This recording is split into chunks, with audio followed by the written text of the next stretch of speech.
저는 중소기업 중앙회하고는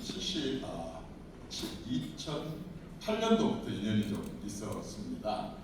당시에 문방위원을 하고 있는데 그때 그 김기문 중앙회 회장님께서 아주 재밌는 그 법을 이렇게 만들어서 추진하고 계시더라고요. 그때 그게 문화로 접대하는 법인데 그게 한시적으로 해가지고 그러니까 일몰이 돼서 없어질 이게 있을 때에 이제 문방위원이니까 어떻게 좌우 연결이 돼서 얘기를 했고 제가 너무 큰 흥미를 보여서 좀 같이 일을 하다 보니까 그 법의 일몰도 좀 많았었고 그때부터 이제 김기문 회장님하고 지내면서 중소기업에 대한 이해를 조금씩 하게 됐고 제가 당 최고위원 시절에는 중소기업, 중견기업 특별위원회 위원장을 맡아서 많은 이렇게 여러분들께서 분야별을 그쪽 회장님들하고 간담회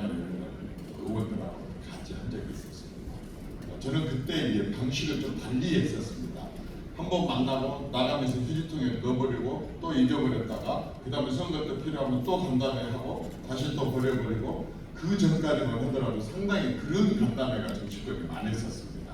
저는 최고위원 시절에 그렇게 하지 않았었습니다. 당시 이명박 정부 시절이었었고 저는 그때에 당의 이제 수선 전문위원들 그 다음에 이렇게 초선이나 재선 의원님들 해당 상임위 의원들하고 이 중앙회에서 그 필요로 하는 그런 사안에 대해서 사전 접촉을 하게 했습니다. 그리고 해당 부처 의견을 넘겨서 이 부분에 대해서 충분하게 검토를 하게 하고 거의 긍정적인 답까지 이뤄내고 그리고 나서 이제 간담회를 정부 측에 나온 사람들하고 또 우리 중앙회 분들하고 제가 직접 사회를 보면서 이제 주선을 했었습니다. 그렇게 하면은 사실상 상당한 약속 대련이 돼서 이제 정부 쪽에서 받아들일 만도 한데 어떤 건 거기 나와서도 이 차관보들이 또 차관들이 반대를 하고 동의를 안 해줍니다.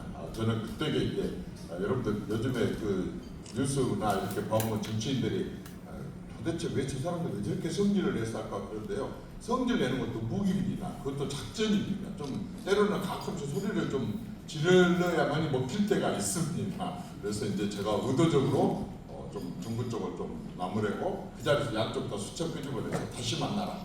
지금 시간 정해라. 해가지고 다시 만나게 해주고 이런 식으로 해서 한날을 하더라도 가급적이면 실행에 옮기려고 하는 그런 노력을 해왔고 그것이 제가 정치할 때 늘 해왔던 방식 그런 것들이 상당히 성과를 내게 됩니다. 지금 저는 이제 지방 시대를 일을 보고 있습니다. 지방 시대는 여러분들께서 좀 생소하시겠지만은 그 전 앞선 정권 때 계속 여러 정권마다 다 있었었던 지역 균형 발전위원회 하고 그 다음에 이제 분권위원회가 따로 위원회가 두 개가 있었는데 이걸 합해가지고 지방시대위원회로 정년을 바꿨습니다. 왜냐하면 여러분들이 생각하는 것보다 지방의 소멸이 아주 심각한 편입니다. 그냥 소외나 낙후를 넘어서고 심각하다는 표현으로 접근했다가는 정말 나라가 큰일 날 정도로 심각합니다. 그래서 저는 지금 지방의 소멸 그리고 수도권의 쏠림을 저는 국가 재앙이라고 진단하고 있습니다. 국가 재앙이라고 봅니다. 코로나19 때 여러분들 국가 재앙 보셨죠? 얼마나 많은 사람들이 강제로 가게 문을 닫고 학교도 못 가고 출근도 못 하고 그리고 경제가 얼마나 어렵고 나라가 어디까지 나라가 떨어질지 모르는 그런 재앙 정도가 아니라 지방 소멸은 그보다 훨씬 더합니다. 226개 시군구 가운데 89개가 지금 이대로 가면은 소멸돼서 없어진다는데 해년마다 그게 숫자가 늘어납니다. 소멸 가능성이 있는 지역이 예를 들어서 구례 같은 데는 인구가 24,000명 그 다음에 강원도 어디에는 19,000명 인구가 군에 19,000명 여러분 서울에 어디 아파트 한 단지도 아마 2만 3만 5만 이렇게 될 건데 군 전체가 19,000인데 그럼에도 불구하고 나는 애들은 없고 계속 돌아가신 어르신들만 계시기 때문에 당연히 소멸될 수밖에 없습니다. 소멸돼가는 지역에 국가 예산이 투입될 리가 없습니다. 국가 예산이 투입되지 않으니까 불편한 게 많습니다. 그래서 안 갑니다. 이사를 안 가니까 당연히 소멸이 가속화되고 이런 게 현실적으로 실질적으로 일어날 가능성이 높은 곳이 현재 89개입니다. 지금 전라남도 같은 경우는 4군데를 빼놓고 나머지가 다 소멸 대상 지역일 정도로 심각합니다. 그런데 이 수도권에 실질적으로 서울, 경기, 인천이 인구가 이 땅덩어리가 11.8%, 약 12%를 잡았을 때에 인구는 51%가 몰려삽니다. 근데 저는 그런 통계가 틀리다고 봅니다. 이렇게 수치만 갖고 노름을 하는 사람들 때문에 여러 가지 정책들에 항상 생각한 것보다 더 나쁜 결과를 가져온다고 생각합니다.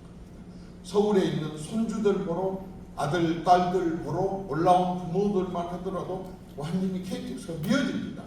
그런데 또 본사에 일보러 온 사람, 또 뭐 하러 온 사람, 뭐 하는 사람, 심지어는 봉화, 제가 봉화 특강으로 내려가서 한 그 식당에 가서 밥을 먹게 됐는데 주인이 저한테 와서 자랑을 합니다. 저를 알아보고 내가 이래봬도 서울 삼성병원에 주치의를 두고 있는 사람입니다 라고 자랑합니다. 조그만 돈 있는 사람들은 수도권에다 투자를 하려고 하고 수도권에 가서 고치고 수도권에 가서 좋은 물건을 살라고 하는 게 지금 전국적인 현상이 돼버렸습니다.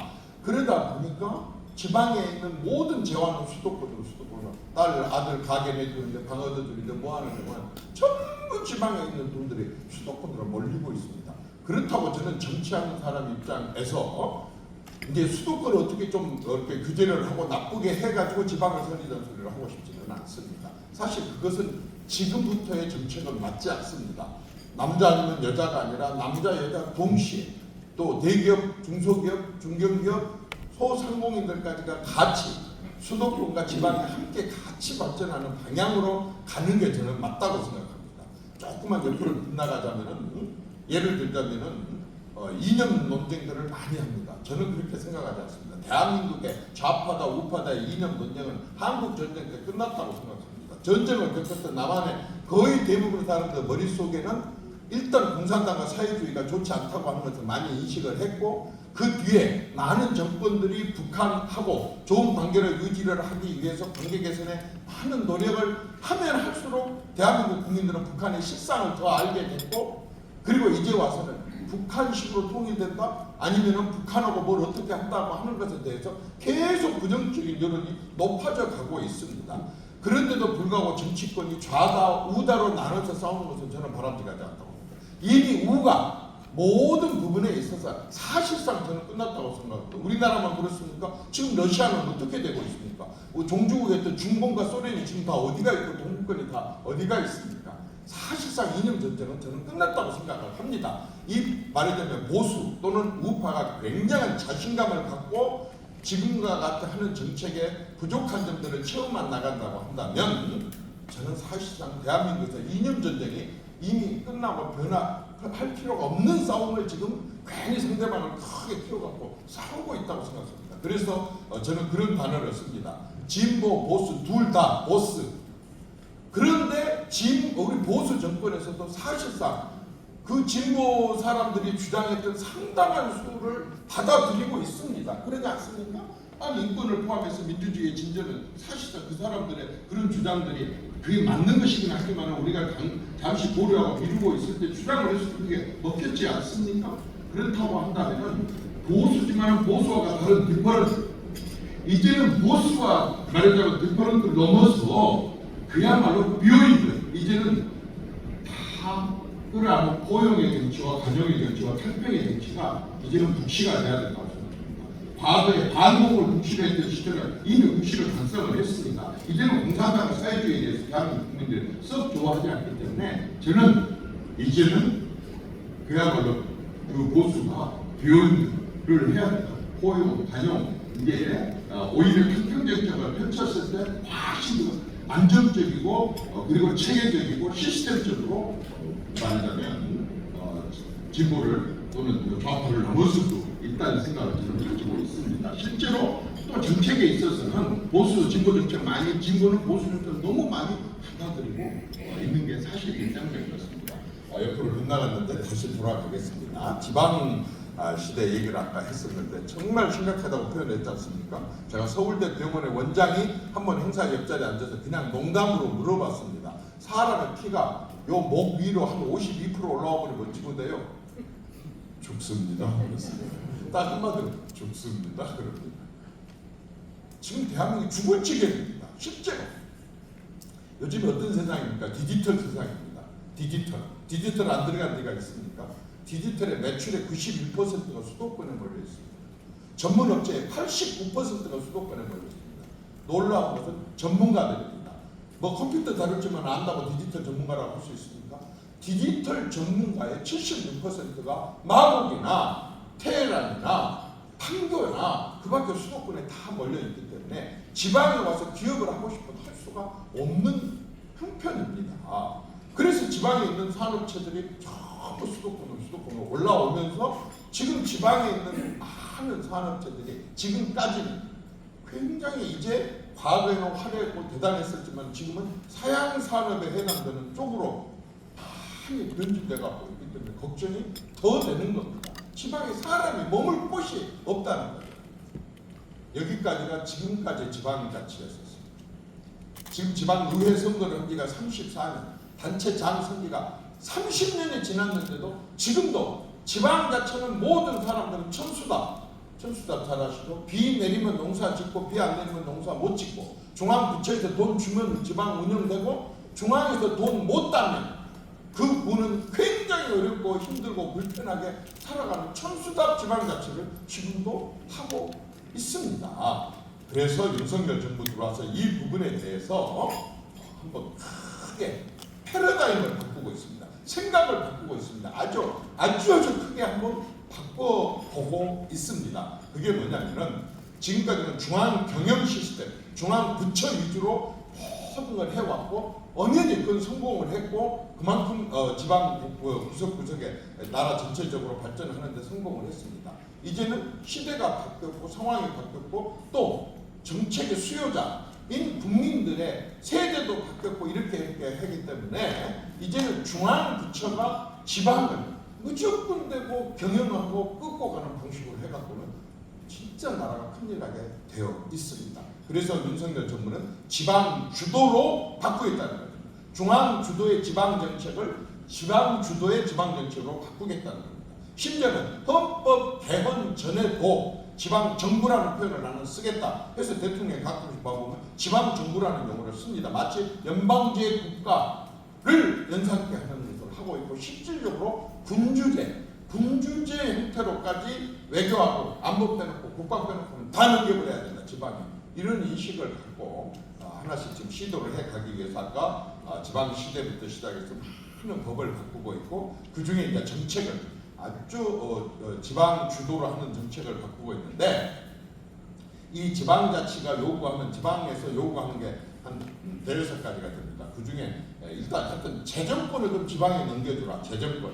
그 다음에 입법권을 자치 입법권을 넘겨달라. 자치 조직권을 넘겨달라. 자치 인사권을 넘겨달라고 얘기를 하고 있는데 이날 이때까지 모든 정권들이 아까 분권위원회와 지역균형발전위원회에서 이런 시도를 했는데 효과가 별로 없어요. 왜냐? 중앙부처 공무원들이 5라는 것을 넘겨주고 6이라는 걸 뒤로 다시 또 규제를 만들고 또 이렇게 주고 또 뒤로 다시 규제를 만들고 이런 식으로 해서 절대 중앙부처가 지방을 놔주지를 않았었습니다.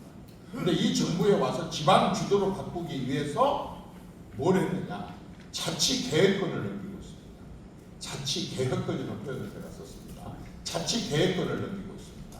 시도의 특성과 특징을 살려가지고 그것을 시장 군수들이 제일 잘하니까 그 지역의 주민들과 그 지역의 공무원들과 그 중에 지방 의원들이 제일 잘하니까 시도는 시도별로 시군구는 시군구별로 자기 지역의 특성을 자기들이 계획을 세워서 올리면 전에 같으면 이래서 안 돼, 저래서 안 돼, 이래서 안 돼, 저래서 안 돼. 지금은 중앙부처가 어떻게 해줘야 되느냐? 그건 이렇게 좀 더 보강을 하시죠.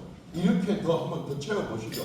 이렇게 한번 다른 시도를 바꿔보시죠라고 지도와 평가를 통해서 사실상 지원을 해주는 지방에서 자치계획. 그래서 지금은 아예 법으로 딱 만들어놨습니다. 시도에서 시군구의 의견을 들어서 올리는 시도계획권, 그 다음에 중앙부처가 5년마다 한 번씩 지방에 대한 정책을 바꾸는 부문별 그런 계획을 만들게 돼 있고, 이제는 대구 경북과 부울경과 충청권에서 지금 일어나고 있는 초광역권, 말하자면 이제는 시도를 넘어서 초광역 이렇게 계획을 세울 수 있는 3가지 계획들을 중앙부처에서 받고, 또 매년 그것에 대한 시행 계획을 받아서 구체적으로 실천을 해가게 하고 있습니다. 이걸 더 구체화하기 위해서 이제 여러분들께서 참고되실 말씀을 좀 하겠습니다. 이렇게 해도 워낙 얘기끝에 습성이 들어가지고 중앙부처만 뭘 해달라고 노리고 있습니다. 그래서 이제는 어떻게 하느냐, 중앙부처로 하여금 가급적인 지방계획을 못 세우게 합니다. 그리고 어떻게 했느냐, 도지사한테 200만 평, 그 다음에 시장들한테, 직할시장들한테 150만 평, 직할시에는 150만 평, 도에는 200만 평을 레트로 그냥 아예 개발 계획을 줍니다. 200만 평 범위 내에서 전남도지사가 전남의 앞으로 미래 산업 발전 방향을 200만 평 내에서 세우는 것입니다. 예를 들어서 여수에다가 앞으로 수소와 관련된 그러한 기회발전 특구를 조성을 한다. 그 다음에 광양하고 여수를 합해갖고 2차 전지, 그 다음에 순천에다가는 애니메이션 특구를 지정을 할 수 있도록 200만 평 범위 내에서 하는 겁니다. 순천은 6만 평만 주고, 여기는 48만 평 주고, 또 광양 여수에다가 37만 평을 주고, 그 다음에 저기 해남하고 목포 쪽에다가는 해상 풍력하는 그 여러 가지 들어가는 장비들 이런 거 생산하는 기회발전 특구를 그쪽에다 6만 평을 주고, 그 다음에 또 해남에다가만은 데이터 센터를 20만 평을 주고, 이런 식으로 이건 전적으로 전남도지사가 만들어가는 겁니다. 전남도지사가 전남에 앞으로 우리가 우주항공산업을 발전시킬 것인가, 수소산업을 발전시킬 것인가, 신재생 에너지를 발전시킬 것인가, 뭘 어떻게 할 것인가라는 것을 자기 지역의 특성에 맞게 시장 분수들하고 크게 그런 계획을 세워가지고 우선적으로 기회발전 특구로 200만 평 안에서 이렇게 정하게 각 시도에 다 했습니다. 그랬더니 시도지사들이 너무 신이 났습니다.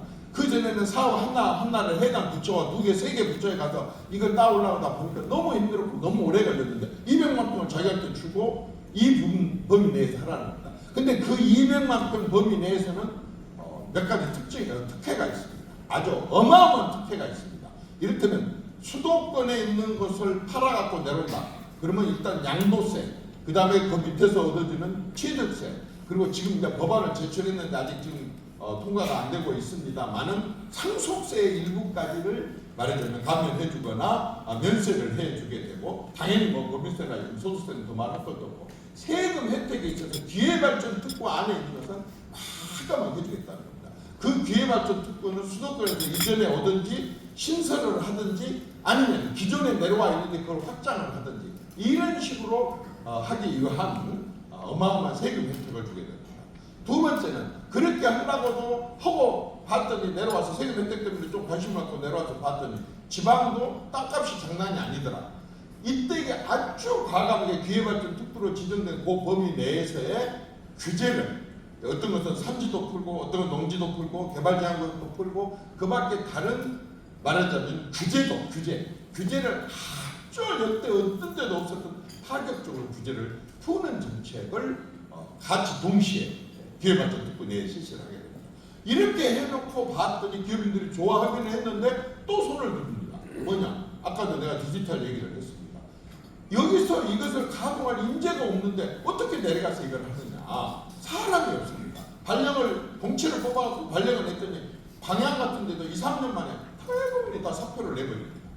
그래서 사람이 없는데 어떻게 지속 가능하게 산업을 이끌어갈 수 있겠느냐? 그래서 교육발전 특구라는 것을 지정을 하고, 그 다음에 글로컬 대학이라고 하는 전국의 30개 대학에 5년 동안에 1,000억을, 1년에 200억씩 1,000억을 집중 지원하는 글로컬 대학을 지방에다가만 육성을 하게 되고, 그 다음에 라이즈 제도라는 또 다른 말이 길어져서 제가 교육 부분에 있어서 지역의 인재들을 발탁을 해가지고 지역에서 키우게 하는, 그리고 지역에서 취업하고 지역에서 결혼하고 정주할 수 있도록 하는 그러한 제도를 지금 시행을 해보고 있습니다.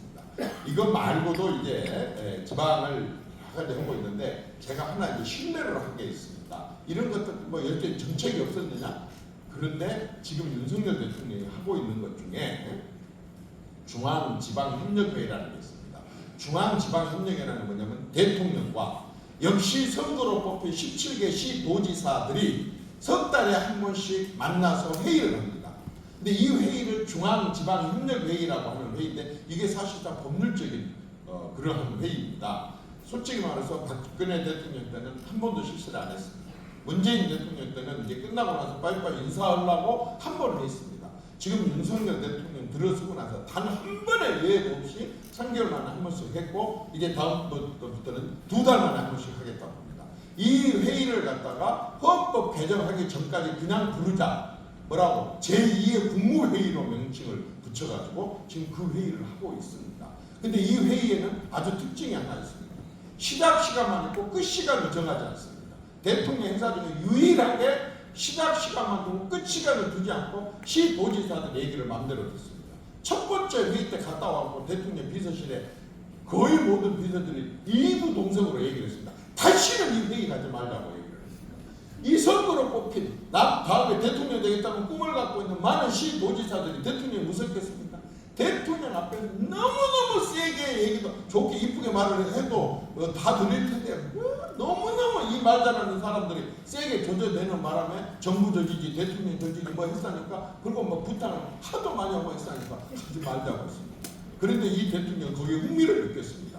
첫 번째는 차관급하고 장관 몇 명 데리고 갔다가 두 번째 회의는 장관들 전원을 배석해라. 세 번째는 수석들과 장관들과 국무총리를 다 배석을 시키고 있는 유일한 회의입니다. 17개 시도지사하고 장관들하고 청와대 수석들하고 대통령 비서실장과 국무총리를 배석을 시키고 그리고 나서 17개 시도지사들하고 아주 그냥 끝간데 없이 토론을 하기 때문에 그것 때문에 오해가 풀린 게 많습니다. 예를 들어서 지난번에 절거리 때문에 아주 전국이 좀 안 좋아가지고 새만금이 거의 날아갈 뻔했다가 완전히 다 풀렸습니다. 그 회의를 통해서 지금 이런 식으로 하고 있는 게 저는 이런 게 바로 진정한 소통이라고 생각을 하고 진짜 국민을 위한 그런 정책 중에 하나라고 저는 생각을 합니다. 그 다음에 또 하나 하고 있는 게 있죠. 지금 여러분들 이제 보다가 요즘에는 아예 텔레비전에 그거 보면 돌려버리겠지만은 지금 27번째 민생 토론을 하고 있습니다. 민생 토론. 이게 17개 시도로 돌아가면서 하는데 예를 들어서 전라북도를 간다 그러면 가시기 전에 모든 부처가 전라북도하고 얘기를 하고 전라북도 현안에 대해서 사전에 전부 서로 점검을 합니다. 그리고 실현 가능한 건지 어쩐 건지 한다고 한다면 어디까지 해줘야 되는 건지를 전부 점검을 하고 그 다음에 그 분야의 이해 당사자 식당 주인이 오든 또 유치원 선생님이 오든 학부형이 오든 학생이 오든 청년이 오든 이해 당사자들을 불러가지고 질문을 하게 하고 장관들이 즉석에도 답변하고 대통령이 딱 중심 잡고 앉아서 조금만 삐딱하게 정부에서 나간다든지 내가 봐도 저거 빨리 해줘야 되는데 정부에서 제대로 접근선 안 보이면 그 자리에서 바로 지적을 해가지고 하는 그런 민생 토론을 지금 27번째 진행을 하고 있습니다. 어쨌든 지방을 한번 지금하고 다르게 사람들도 좀 내려가고 지방이 좀 뭔가 지방의 경제, 그 다음에 산업, 경제와 산업뿐만 아닙니다. 사실 관광부터 시작해서 교육까지 절대로 지방의 인구가 늘지는 않을 겁니다. 늘지는 않겠지만 줄어드는 것을 아주 좀 최소화시킨다든지 지방의 최소한에 있는 시설과 산업단지가 가동이 되고 학교가 가동이 될 수 있도록 하기 위한 조치들을 하고 있습니다. 제가 이제 조금 더 구체적으로 한번 얘기를 좀 해보겠습니다. 예를 들어서 이제 아까 제가 규제 얘기를 했습니다. 한 사례를 들겠습니다.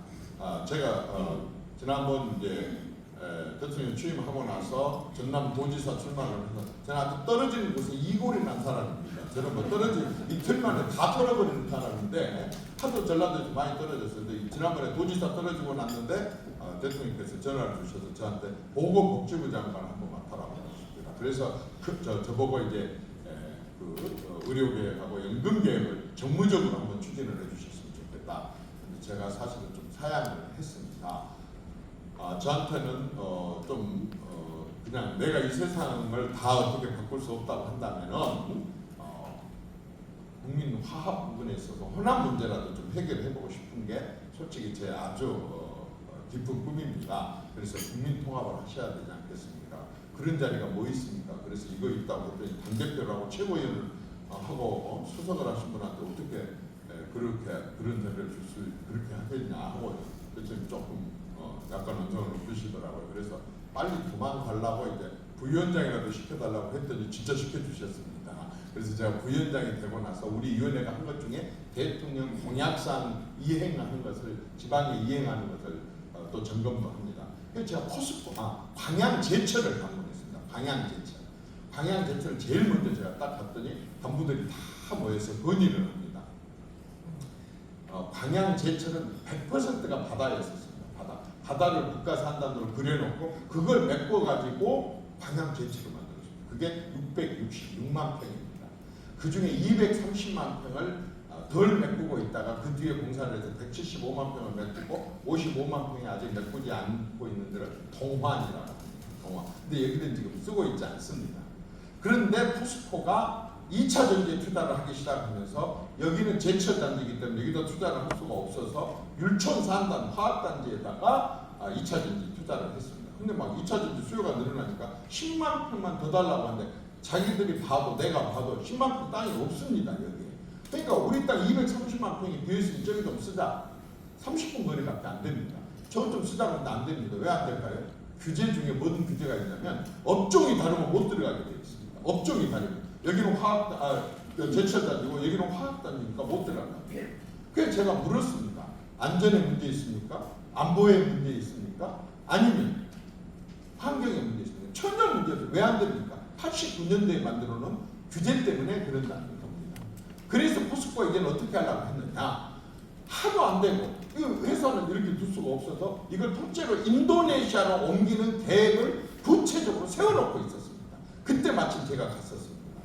그래서 제가 늘 김기문 회장님 보고 그 전에 하던 방식을 다시 실력 발휘를 한번 모처럼 칼을 빼서 해봤습니다. 올라와서 물어봤더니 국토부에서는 어떻게 하느냐? 이 중대한 문제를 내가 듣겠다고 하는데 사무관을 보냅니다. 왜냐? 사무관은 뭐 거기서 다른 데 관련 남아갔자 사무관 가지고 어디를 가봤자 사무관이니까 한마디로 말해서 겁이 없습니다.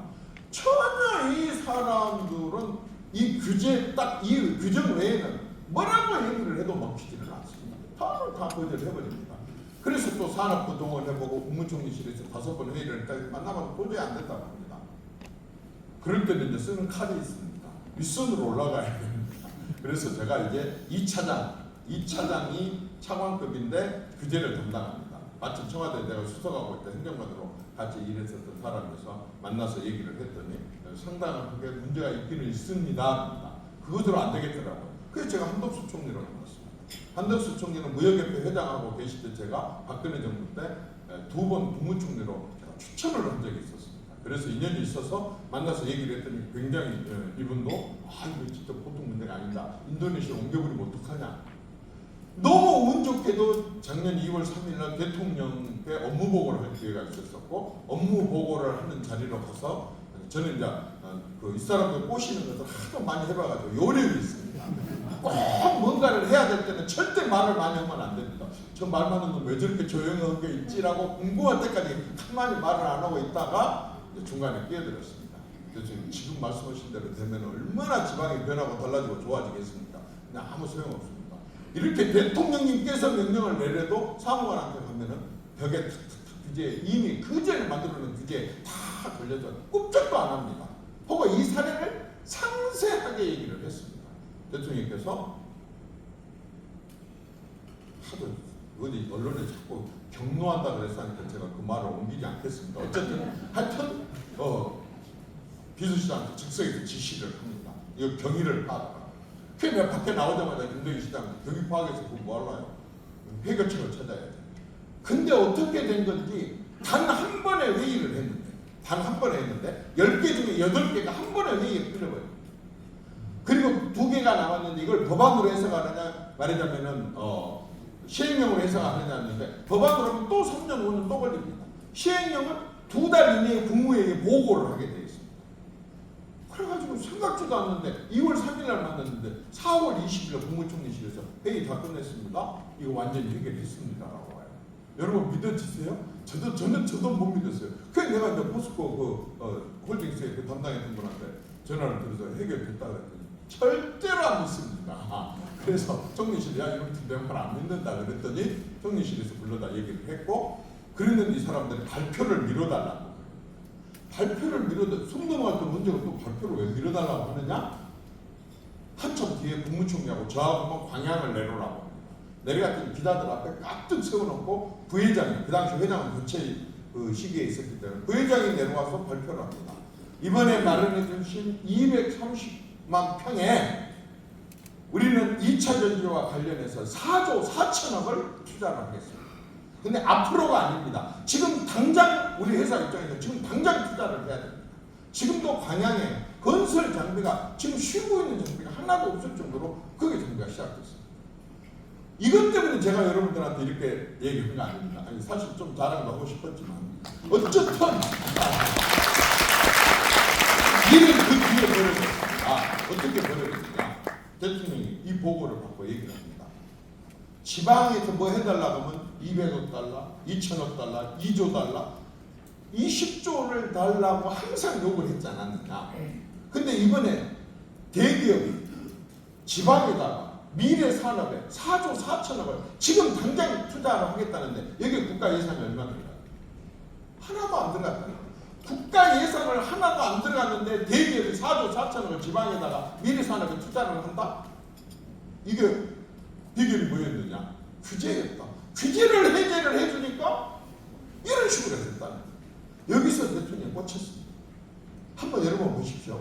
지금 역대 어떤 정부라고 비교되지 않게 농지 풀어라, 산지 풀어라, 말하자면 개발제한국 풀어라라고 하는 가장 많은 지시와 실질적으로 푸는 계획을 발표하고 특구에 그걸 풀고 있는 것이 화끈하게 진행되고 있는데 바로 그 점 때문에 규제를 푸니까 민간인들이 이렇게 참여를 하더라는 겁니다. 이게 지금 윤석열 정부의 경제정책입니다. 무슨 얘기냐? 소득이 주도가 돼가지고 경제를 살린다? 그 소득이 안 되니까 정부의 세금으로 뜯어다가 해가지고 하는 이렇게 소득주도 성장 가지고는 경제를 살릴 수 없고 그렇게 했던 사람들도 다 없어져 볼 뿐만 아니라 다시는 그 말을 들먹이지 않는데 윤석열 정부의 경제는 그겁니다. 민간, 정부 말고 민간이 정부 부처보다 훨씬 똑똑하다. 정부 부처의 실장, 국장들급 되는 사람들이 1년에 몇 번이나 외국 나가겠어요? 민간인들은, 민간 회사에서는 걸핏하면 가방 축히 들고 외국에 나가서 선진지 보고 오고 계약하고 오고 만나보기 때문에 세계 트렌드를 가장 잘 알고 있고 있습니다. 실제로 농사 짓는 사람들도 절대 동네에서 농사 짓고 있지 않습니다. 뭐 충청도에서 어디 강원도에서 누가 무슨 농업과 관련된 세미나 한다 뭐 한다 그러면 요즘에 다 쫓아다닙니다. 거기만 가지지 않습니까? 아마 여기 계신 분들보다 농민들 중에 좀 크게 하는 사람들이 네덜란드 갔다 온 횟수가 훨씬 많은 거예요. 네덜란드 포함해서 세계 농업을 하고 있는 선진지를 다 듣는 거죠. 그래서 이제는 민간을 앞세우고 민간이 주도하게 하지 않으면 대한민국 경제 규모를 끄고 갈 수 없는, 이제 공무원들 머리로 끄고 갈 수 없다는 걸 깨달았기 때문에 지금 경제 정책의 세 가지, 하나는 민간, 그리고 하나는 기업 주도. 경제는 기업이 주도를 해야지, 민간이 주도를 해야지, 정부가 주도를 해갖고는 안 된다라고 하는 것에 대한 확신을 갖고 지금 체계를, 패러다임을, 시스템을 그런 식으로 지금 바꿔가고 있습니다. 나머지 하나가 시장입니다. 경쟁에 맡기라는 겁니다. 시장에 맡기라는 겁니다. 그리고 공정한 심판을 보라고 하는 것들이 바로 지금 하고 있는 정책 중에 하나입니다. 제가 다른 규제 하나, 좀 비슷한 것이지만 다른 규제 하나 얘기를 하겠습니다. 대통령이 당선되자마자 제가 건의를 하나 드렸습니다. 대통령, 광주에 큰 선물 하나 주시죠. 근데 이 정치하는 사람들 누가 건의하면 일단은 그 돈 얼마 들어가지? 그것부터 항상 생각을 합니다. 제가 광주에 건의를 이렇게 선물 하나 달라고 했더니 그게 뭐고 예산이 얼마인지 이게 궁금하신 겁니다. 제가 이렇게 얘기했습니다. 광주에 있는 유치원부터 대학교까지, 유치원부터 대학교까지 교가에 무등산이 안 들어가는 교가가 하나도 없습니다. 그런데 광주 사람들은 그 무등산 꼭대기를 못 올라가 보고 죽습니다. 왜냐하면 군부대가 있기 때문에. 방공포 내문이 있습니다. 66년도에 만들어졌다고 하더라고요. 광주 공항을 지킨답니다. 제가 대통령께 말씀드렸습니다. 지금 북한기구 광주 공항 앞에까지 내려왔는데 무등산에서 보스 앞으로 그걸 쫓아낼 수 있겠습니까? 이제는 그 부대를 그대로 놔둬도 좋고 가림막을 가더라도 좋고 이렇게 하는데 그 무등산 정상을 광주 사람들의 정체성이고 광주 사람들 그렇게 좋아하는데 그걸 이제는 풀어주실 때가 됐다고 봅니다. 김대중 대통령님도 노무현 대통령님도 문재인 대통령님도 표는 그렇게 많이 가져갔지만 이거 하나 신경을 안 썼고 광주 시민들한테 이거 안 했습니다. 광주 시민들 중에 상당한 사람들이 히말리아 저기 알프스산 올라갔다 왔고 몇십만 명이 북한 땅 중국 땅에 있는데 백두산 꼭대기도 올라갔다 왔는데 지금 무등산은 못 올라가고 죽습니다. 이거 내놔야 되지 않겠습니까? 노태우 대통령 직선 대통령이 되자마자 탈무능선에 있는 서석대를 풀어가지고 광주에 1년 동안 완전히 영웅됐습니다. 그래서 대통령이 생각을 해보시겠다고 했는데 답이 왔습니다. 시간이 걸린다고 조금 기다리라고. 그래서 진짜 야 이거 되는갑다 싶었는데 지금 어떤지 아세요? 작년 9월 23일날 풀렸습니다. 무등산에 누구든지 다 올라가 볼 수 있게 됐습니다. 군부대 있는 데는 가림막으로 가려졌습니다. 문제는 이 얘기 안 하려면 하여튼 광주시장께서 이걸 다 생각을 해버리고 이렇게 됐는데 어쨌든 간에 그런 식으로 풀렸습니다. 저는 이제 그렇게 그런 것들을 보면 느낍니다. 사람이 만들어 놓은 장애물은 규제는 사람을 풀 수 있다고 생각합니다. 그 어떤 당위성만 있다고 한다면 내 이익을 위해서 풀으라고 하면 못 풉니다. 그러나 다수의 이익을 위해서 풀어야 된다고 한다면 풀 수 있는 게 그게 바로 저는 규제라고 생각합니다. 저는 지방과 관련된 규제를 적극적으로 푸는 일에 제가 아주 앞장을 서고 싶습니다. 근데 제가 아까 이렇게 얘기를 했습니다. 지금 지방시대의 특징은 자치계획권을 넘긴다. 자치계획권은 그 지역의 특성을 지역에서 계획을 세워가지고 그걸 가지고 이제 하게 된다면 중앙에서 밀어준다고 했습니다. 이제는 특성입니다. 특성을 살리게 하는 것이 지방을 살리는 가장 아주 좋은 그런 길이라고 생각을 합니다. 예를 들자면 이런 것입니다. 여러분 혹시 제가 미안합니다. 그 대통령 꿈을 가져본 적이 없기 때문에 한 사례를 든다는 게 전라도 사례만 들게 됩니다. 왜냐하면 그쪽만 사례에서 살았으니까. 그러나 그게 전국적으로 보편적인 것이니까 양해를 부탁드리겠습니다. 신안 사례를 들겠습니다. 여러분도 알다시피 신안은 전체가 섬입니다. 약간의 사기성도 있지만은 1004개 섬이라고 천사의 섬이랍니다. 1007개인지 1003개인지 잘 모르는데 어쨌든 신안 군수는 머리가 너무 좋아서 이것을 사람들이 셀 리도 없고 셀 수도 없으니까 1004개라고 얘기를 해서 천사의 섬이라고 기가 막힌 홍보를 하고 있습니다. 이 1004개로만 되어 있는 섬을 가진 신안에 이 군수가 와가지고 꿈을 갖고 내립니다. 나는 4년씩 3번 12년을 할 거야. 12년 계획을 세웁니다.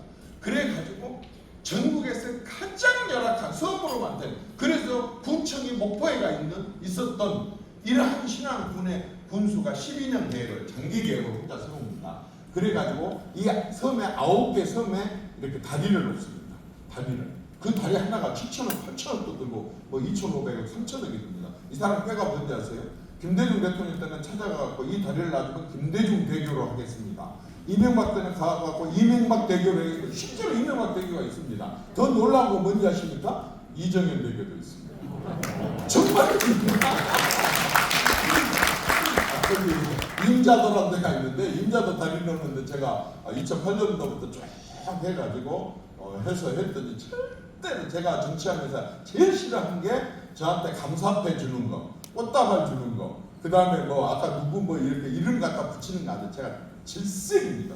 아니 내가 우리 자갈로 팔아갖고 했다면 안 해도 막 해달라고 부탁을 하죠. 내가 자갈로 팔아서 한 것도 아니고 국가 예산으로 밥 먹고 하는 일이 국회의원이 그 짓인데 왜 그걸 내가 감사패를 받습니까? 저는 중공식도 안 갑니다. 중공식 가면 뭐 존경하는 이정현 의원 어쩌고저쩌고 또 하나 소리 했으니까 그거 듣기 싫어서 일만 해주고 중공식은 절대로 안 가는 걸 원칙으로 삼는 정치를 하고 있습니다. 근데 어쨌든 신안 군수는 이렇게 9개 다리를 근데 그 중에는 큰 섬이죠. 놓고는 그 다음에 어떻게 되는지 아세요? 한 섬에다가 무조건 100만 그루 이상의 꽃을 심습니다. 여기는 튤립을, 여기는 장미를, 또 여기는 뭐 무슨 보라색으로 된 뭐 꽃을 이런 식으로 100만 그루 이상을 심습니다. 그리고 그 색깔에 맞게 눈에 보이는 모든 그 면에 있는 저기 뭡니까 지붕을 갖다 그 색깔을 다 이렇게 변화를 시켰습니다. 그리고 이제 아까 좀 여러분들 이제 보라 갖고 오늘 유명하게 자라. 그리고 섬마다 악기를 정해가지고 계속 계속 악기를 가지고 축제를 하고 그 꽃 필 때면 그 악기에 가는데 그런 축제를 엽니다. 누가 신안에 갔겠습니까? 신안에 가보지도 신안에 여러분들 거기 신안에 그 소금 뭐 그런 정도를 기억할 수 있는 그 신안에 지금은요 미어 터집니다. 특히 젊은 사람들이 어떻게 냐 보라섬에는 보라색 예를 들어 팬티가 보라색이다 이것만 보여주면 공짜입니다. 일단 고양이에다가 보라색으로 조금만 칠해갖고 들어가도 공짜입니다. 이런 식으로 유도를 해가지고 어마어마하게 사람들이 많이 왔죠. 근데 여기서 끝난 게 아니었습니다. 이분은 이런 것으로 인해 가지고 정부에서 공무하는 거의 각 부처의 공무사업은 다 돈을 다 따먹었습니다. 돈을 엄청나게 땡겨왔습니다. 그 돈을 가지고 학교 분교를 예를 들어 1억에 판다 그러면 1억 2천에 삽니다. 아주 교육장하고 딱 맺어가지고 그래가지고 전부 그 분교마다 전체를 다 희한한 박물관을 만들어서 이렇게 하고 그것뿐이 아닙니다. 세천에 다 가는 시군이 축제를 하니까 이 사람 어떤 야 겨울에 하는 축제는 없냐? 겨울에 꽃이 피어가지고 축제를 하죠. 야 그거 한번 알아봐. 겨울에 피는 꽃이 뭐이든가? 애기동백이 겨울에 핀다 그럽니다. 근데 애기동백을 찾을 수가 없습니다. 봤더니 제주도가 많습니다. 직원을요 8년 동안을 제주도에다 갖다 박아놓고는 너무 울타리 뭐부터 시작해서 있는 대로 애기동백을 사가지고 반출에 얼마나 갖고 와버렸느냐? 5만 그루를 가져왔어요. 그래가지고 2만 그루의 애기동백 공원을 만들어 놓고 나머지 사람들 많이 오는 곳에다 몇천 그루 심어놓고 거기는 눈이 오면 진짜 장갑니다. 빨간 애기동백이 아주 그 섬 곳곳에 다 이렇게 지역의 특성을 살립니다. 이것으로 끝난 게 아니었습니다. 시골 군수가 자기 지역을 동영상을 찍어가지고 세계 건축가, 미술가 뭐 이런 사람들한테 보내면서 한 번만 우리 섬에 좀 와달라. 근데 조각가가 진짜 한 사람 한국에 왔다가 하도 귀찮게 사니까 신안 한번 와서 보고 너무 놀랐습니다. 자기 작품 8점을 공짜로 기증을 할 테니까 그 무인도를 하나 자기한테 배려를 해줄 수 있느냐. 그래서 그 무인도에 배 저반부터 시작해서 길까지 다 내놓고 지금 그 작업을 하고 있습니다. 그러고 있는데 건축가가 또 연락이 왔습니다. 이번에는 와서 보고 나서는 어떻게 했느냐. 전 세계 하나밖에 없는 물이 들어오면 물속에 잠기는 미술관, 물이 빠지게 되면 사람들이 가서 구경할 수 있는 미술관을 지금 짓고 있습니다. 세계 각국에서 와서 이런 걸 보고 우리 지방시대 직원 89명을 가서 연찬회를 하고 나서 우리 지방시대에서 이렇게 결정을 하고 있습니다. 이 신앙 전체를 메타버스상에 집어넣어가는 그 예산을 우리가 지원을 할 테니까 이 아름다운 섬을 메타버스 속에 한번 집어넣어봐라. 그런 식으로 해가지고 앞으로 4만 명 살고 있는 신안 국민들을 메타버스상에 말하자면 가상 주민으로 400만 명을 늘릴 생각입니다. 그리고 1004개 섬 중에 몇 개를 빼놓고 나머지는 다 경매로 붙일 생각입니다. 돈을 받을 리도 없고 또 돈을 줄 리도 없지만은 이렇게 해가지고 전 세계의 신앙을 팔겠다는 겁니다. 이게 특성입니다. 특화입니다. 가장 불리한 지역에 대한민국에서 가장 늦게 무안에서 떨어져 나와갖고 신안이라고 된 이 신앙군이 지금 이렇게 변해가고 있고 모든 젊은 사람들의 로망입니다. 전부터 차가 연결돼 9개 그 섬을 연결될 수 있기 때문에 그렇게 다닐 수 있는 이렇게 아름다운 섬을 만들어 놨습니다. 저는 내가 만약에 대통령 때 더 진지한 건의를 할 기회가 생긴다면 대통령이 보고 전국에 226개 시장, 군수, 구청장들을 다 모시고 하루 정도 연찬회를 신안에 가서 하시다고 제가 지금 건의를 드릴 생각이고 이미 또 청와대는 얘기를 해놨습니다. 실질적으로 말하자면 지역의 특성을 살린답니다. 여러분 완도 아시죠? 완도가 한자로 초도 밑에 이렇게 완성할 때 이 완자입니다. 이게 옥편에 찾아보면 무슨 완자인지 아세요? 놀랍게도요, 이게 빙그레 우술완입니다. 실제로 옥편에 빙그레 우술완이라고 나와 있습니다. 제가 궁금해서 전화를 114를 해서 문화원장한테 물어봤습니다. 뭐 사연이 있을 것 같아요. 사연이 있었습니다. 옛날에 조선시대나 뭐 그 전에도 됐겠죠. 옛날에 사람들이 완도로 오면 세 번 빙그레 웃는답니다. 하나는 명사십리, 청산도, 그 다음에 또 노안도, 소안도, 아주 거기 굉장히 풍광이 아름답니다. 그 풍광에 빙그레 웃는다. 또 하나는요, 여러분 그거 아세요? 완도에는요 2,200종의 어종이 집합니다. 우리나라 전체 바다 밑바닥 중에서 완도만 맥반석이 90%로 되어 있는 아주 기기묘묘한 동입니다. 그리고 이 사람들은 외지에서 그래서 그걸로 만들어준 음식을 먹고 사람들이 정말 맛있다고 빙그레 웃는답니다. 그리고 또 하나는 이게 섬이다 보니까 외지에서 사람이 너무 신기합니다. 그러니까 따뜻하게 대해줬더니 인심 좋다고 빙그레 웃어서 세 번 빙그레 웃는다고 빙그레 웃을 만입니다. 완도 군수는 어떻게 되냐? 이 특징을 살립니다. 우리는 공장이고 뭐고 다 필요 없다. 대한민국에 어디 가서 치료받고 치유할 사람들은 다 우리 동네로 와라. 3,700억을 정부로부터 이분은 따지고 뭐 제대로 계획을 세워갖고 내서 해가지고 완전히 치유의 섬으로 만들어 놓은 게 지금 거기입니다. 울주를 제가 가봤습니다. 울주군은 울주군. 여러분 울주가 혹시 어디 있는지 아세요? 거의 대부분이 울주 그러면 경상북도 이럽니다. 거기는 울진입니다. 울진. 울주는 울산에 붙어 있는 데입니다. 무려 구단인데 인구가 23만 명이나 되고 재정 자립도가 곡성 같은 데는 4%인데 여기는 재정 자립도가 31%일 정도로 대기업들이 엄청 많이 들어왔습니다. 그런데 여기에 가서 제가 놀란 게 있습니다. 군단인데도 그렇게 아름다운 곳인데도 우리나라에서 말하자면 1000m 산이 10개가 쪼르르 있어가지고 영남 알프스라고 할 정도로 아름다운 곳인데 이쪽에 주민들은 서명 작업을 계속 하고 있습니다. 뭔지 아십니까?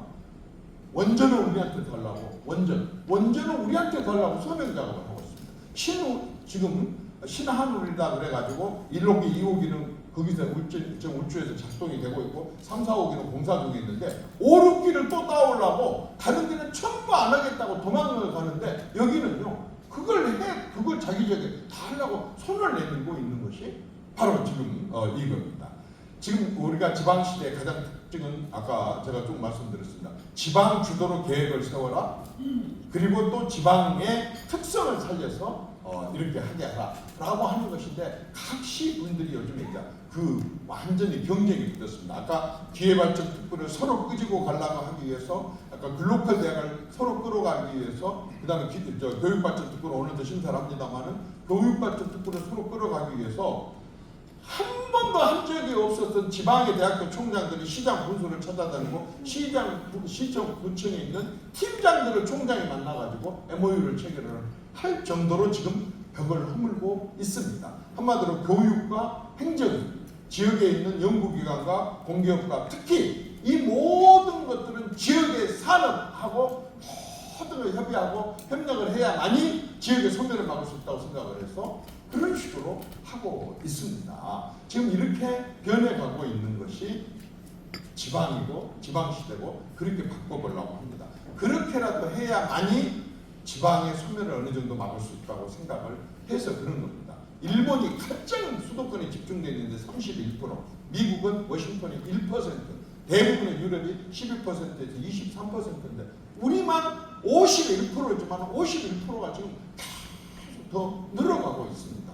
그러나 지금부터 어떤 대통령이 된다 손 치더라도 지금 윤석열 대통령이 하고 있는 것은 뒤로 절대로 빠꾸시키지 못할 겁니다. 왜냐하면 이미 지방이 깨달았고 이미 지방의 자치라는 걸 알기 시작하면서부터 잠을 깨버렸습니다.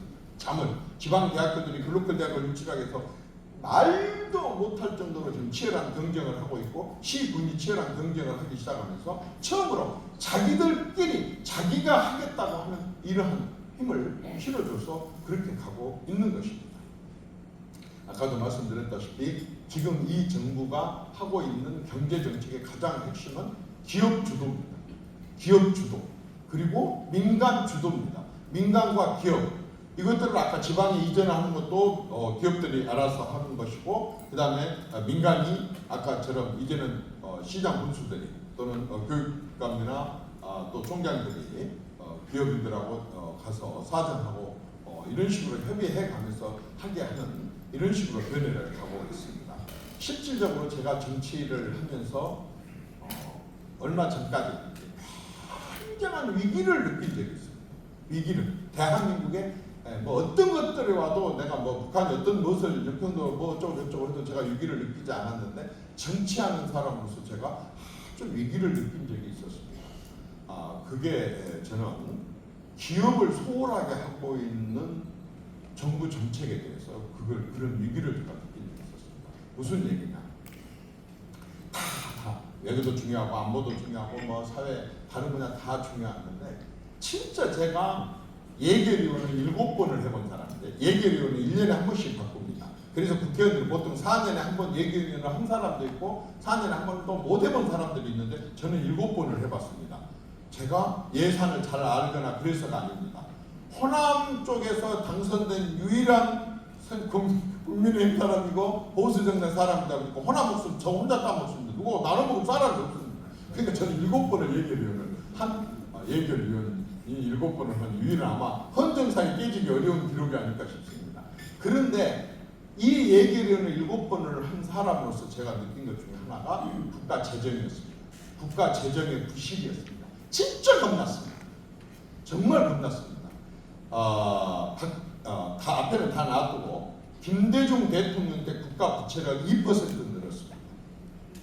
노무현 대통령 때 국가 부채가 10% 늘었습니다. 이명박 정부 때 국가 부채가 3% 늘었습니다. 박근혜 정부 때 국가 부채가 6% 늘었습니다. 그래서 12%가 12%가 10 어쨌든 하여튼 김대중 대통령 시절에가 17% 올라 15%에서 2% 올라서 17%였고 그 다음에가 27%였었고 그리고 3% 올라서 30%였었고 박근혜 정부 때가 36%였었습니다. GDP 대비 36%였었습니다. 지금 세계적으로 권유하는 것은 선진국은 60% GDP 대비 60%를 건전하게 보고 그 다음에 개발도상국은 40%를 건전하게 봤는데 박근혜 정부까지 앞에 정권들이 아주 그냥 정말 돈 쓰면 편하고 모르는 그런 바보가 정치권에 있겠습니까? 그렇지만 진짜 김대중 대통령도 2%, 최고로 많았을 때 노무현 대통령 때도 10%, 그 이상은 늘리지를 않았습니다. 그리고 죽는 줄 알았습니다. 이렇게 몽둥거려 가지고 해가지고 국가 재정을 건전하게 했고 그것 때문에 세계적으로 신용평가를 우리나라가 좋게 받아서 항상 외국으로부터 돈 빌리는데도 지장 없이 이런 식으로 잘 기억을 해왔었습니다. 300조 대였었던 국가 재정이 5년 만에 600조가 됐습니다. 600조 대였었던 국가 부채가 5년 만에 1024조로 그렇게 늘었습니다. 저는 이 국가 부채 액수에 제가 겁먹지 않았었어요.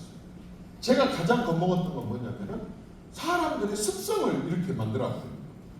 부채를 가져다가 돈을 뿌리고 선거, 지방선거마다 총선마다 갖다 뿌리고 하는 이 돈을 뿌리는 것이 습성화돼 버리면은 그 다음 선거 치러야 될 사람은 앞에서 100을 뿌렸다고 한다면 120, 130, 150을 안 뿌리면 생색이 안 납니다. 그냥 앞에서 100 뿌렸다고 내가 100을 뿌려가지고 절대 생색이 나지를 않습니다. 더구나 70, 80 뿌렸다고 하면 아주 작살나려고 그냥 각오를 한 사람 아니면 이렇게 할 수가 없습니다. 그런데 이게 어느 날 갑자기 14% 600조에 대해서 1000조대로 늘어버리기 시작하면서 저는 만약에 이것을 반복해서 그 다음에 5년 동안 한 번만 더 지금 이런 식으로 나가면 이래서 아르헨티나구나, 이래서 브라질이고 멕시코고 그리스고 이런 식으로 문턱에 가서 주저앉는 것이 이런 식으로 습성이 그렇게 돼버려요. 진짜 어려운 일입니다. 국가 재정을 말로 건전 재정을 해야 된다고 하는 것은 야당은 할 수 있지만 대통령과 여당이 건전 재정을 해야 된다, 긴축 재정을 해야 된다, 그래서 예산을 풀 수가 없다, 그래서 욕을 먹든 말든 나는 선거에 지든 말든 손주들에게 지금 우리가 돈 쓰고 나서 그 돈을 갚으라고 죽어보고 나서 너희들이 갚든 말든 하고 손주들한테 떠넘기는 이런 못난 할애비나 할매가 되는 그런 것들이 제가 가장 두려웠었습니다. 왜냐하면 그 뒤끝은 도저히 안 쓰고는 못 빼게 돼 있거든요. 정치인들은 혼자 정치하는 것도 아니고 국회의원들, 당선인 국회의원들이 전부 돈 쓰자고 하고 악을 쓰는데 내가 당선해놓고 봐야 되는데 그걸 감출 수 있겠습니까? 그것을 해내는 것이 저는 지금 모든 불안과 여러 가지 어려움이 있지만 그 중에서 가장 신뢰하고 있는 것이 저는 국가 재정을 이렇게 끌고 가고 있는 것에 대해서 저는 굉장히 신뢰를 합니다. 실질적으로 정말로 이 인기 영합이라고 하는 소위 말해서 포퓰리즘이라고 하는 것들이 정치인으로서는 그 유혹을 무지하게 느낍니다. 아니 근로시간 단축을 하는데 왜 52시간만 합니까? 42시간으로 하면 훨씬 더 인기가 있지 않겠습니까? 그거 할지 몰라서 안 합니까? 그거 한쪽에서 무조건 찬성할 텐데 한쪽에서 얘기만 하면 42시간으로 이 시간으로 왜 단축을 못하겠습니까? 최저임금을 왜 10,000원으로만 합니까? 12,000원, 13,000원, 15,000원 그거 올릴지를 몰라서 안 올립니까? 그거 올리면 일시적으로 그거 이득 된다는 걸 모르고 그거 안 올리겠습니까? 국가 전체, 우리만 살 거 말 것이 아니라 미래 우리 자식들과 조카들과 손주들과 중손주들이 살아가야 될 나라고 앞에 선배들이 그렇게 욕먹어가면서 정말로 온갖 비난을 다 받아가면서도 국가나 국민과 미래를 생각해서 이날 이때까지 몽골이고 이렇게 해왔었던 것을 그거 푸는 거 한순간에 푸는 건 누구든지 다 할 수 있고 순간적으로 그런 인기 받을 수 있습니다. 그러지 않습니까? 비정규직과 정규직으로 누가 그거 할지 모르겠습니까? 월급 많이 주고 전체 다 주는 거 그 순간적으로 인기 있다는 거 누가 모르겠습니까? 그러면 누가 열심히 공부하겠습니까? 누가 기술을 익히겠습니까? 가만히 있어도 다 해준다고 한다고 한다면 어떻게 경쟁이 이루어지고 이렇게 할 수가 있겠습니까? 실질적으로 정말로 이 말하자면은 우리는 자본주의 시장 경제를 헌법에 박아놓고 그 우리 경제 기조가 그것임에도 불구하고 그것 말고 국가에서 세금 받아가지고 세금으로 뿌려가지고 하는 공무원들 15만 7천 명씩 늘려가지고 마지막 그 사람들 그만두고 나갈 때까지 계산할 때 360조가 넘는 돈을 투자를 해야 되는 공무원 늘리는 거 그거 순간적으로 5년 동안 자기가 인기만 있다고 한다면 그거 누가 못해서 그거 안 하겠습니까? 진짜 누구가 진심으로 경제를 생각하고 나라를 생각하고 후손들을 생각을 하고 또 선배들이 해왔을 때 이 나라의 명예를 어떻게 지킬 것인가라고 하는 것에 대해서 지속 가능한 나라, 경쟁력 있는 그런 나라를 만들기 위해서 지금 이렇게 하는 겁니다. 수도권 집중이요. 여러분들 제가 오늘은 말을 않겠습니다. 이게 언제 이루어진지 아십니까?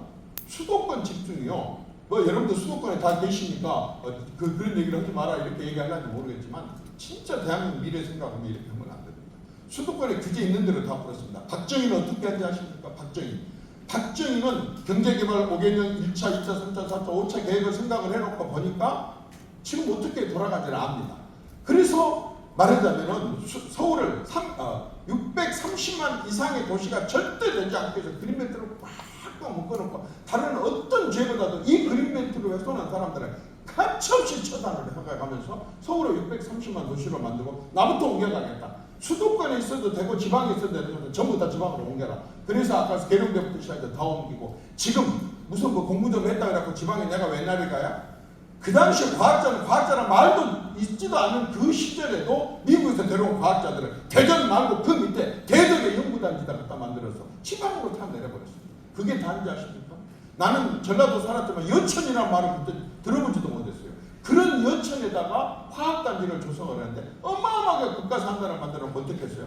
전남대학교 화공학과를 있는 데를 끼워서 지방에 있는 애들이 그쪽에 전라도 애들이 갈 수 있도록 창원에다가 중공업단지를 어마어마하게 만들어놓고 부산에 있는 말하자면 부산대학교를 기계공학과를 구미에다가 전자공학과 본관을 만들어놓고 지금 삼성전자의 높은 간부들은 전부 경북대학교 출신이지 않습니까? 경상도 그 우대에서 그렇게 했습니까? 그 당시에 경북대학교는 전자공학과를 있는 데를 키웠기 때문에 그렇게 된 겁니다. 조선부터 시작해서 전 국토를 그렇게 만들고 거기다 싼 전기, 공업전기 넣어주고 공업용소 넣어주고 도로 다 뚫어주고 고속도로 내주고 여수 같은 데 누가 탄다고 비행장까지 만들어주고 광양에다 우리나라 두 번째로 큰 항만을 만들어서 이렇게 지방 구석구석이 제대로 발전할 수 있도록 그것도 완전히 개탕을 쳐서 여기는 석유화학, 여기는 조선, 여기는 중공업, 여기는 전자공업 전국적으로 그렇게 지방 자치는 안 했었지만 지방의 균형 발전을 이렇게 했던 것들을